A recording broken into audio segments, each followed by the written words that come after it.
Magandang araw mga kababos. Narito ang latest news ngayon sa PBA at Gilas Pilipinas. Jamie Malonzo ayaw maglaro sa second window ng Gilas Pilipinas. Gilas Pilipinas may good news sa second window. At Bol official nang pumirma ng kontrata sa TNT.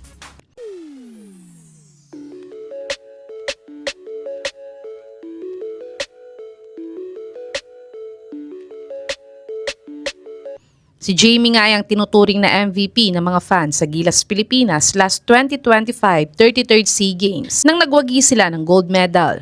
Pero bago nga nito ay sa first window nga ng World Cup qualifiers na-cut siya ni Coach Tim Cone sa Final 12 lineup. At ngayong second window nga ay hindi siya nagpakita sa practice ng Gilas kahit na free agent naman siya ngayon. Pero ayon nga kay Coach Tim, ay nag-beg off muna daw si Jamie ngayon dahil nasa stage siya at hindi available. Pero inimbitahan naman daw nila siya, pero sa third window daw ay umaasa siyang makakasama na sa kanila.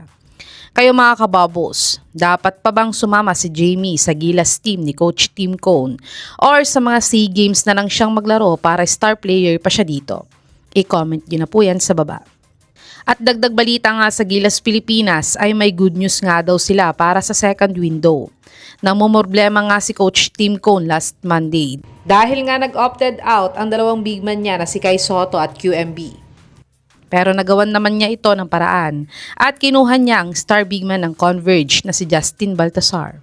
Ngunit ang good news pa nga kahapon ni Sir Homer Saison ay may isa nga daw sa dalawang big man na si Kai Ju at QMB ang pwedeng maglaro sa second window.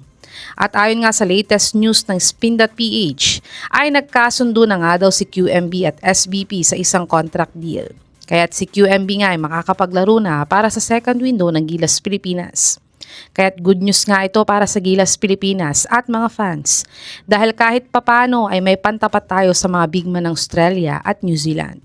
Kaya't good luck nga sa Gilas Pilipinas para sa second window ng 2027 World Cup Asian Qualifiers.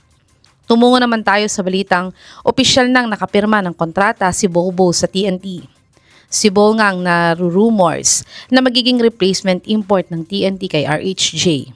At ito nga ay kinumpirma din ni Coach Jolas last week. At ngayong araw nga ay dumating na si Bol sa Pilipinas upang opisyal nang pumirma ng kontrata para gawing import nila sa Commissioner's Cup. Si Bol ay may taas na 7'3" at 26 years old pa lamang siya.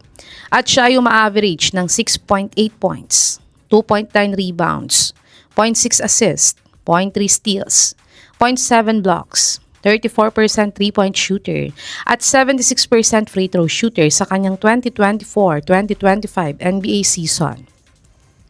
Sa tingin niyo mga kababos, sure champion na ba ang TNT sa Commissioner's Cup sa pagkuha nila kay Bol bilang import nila?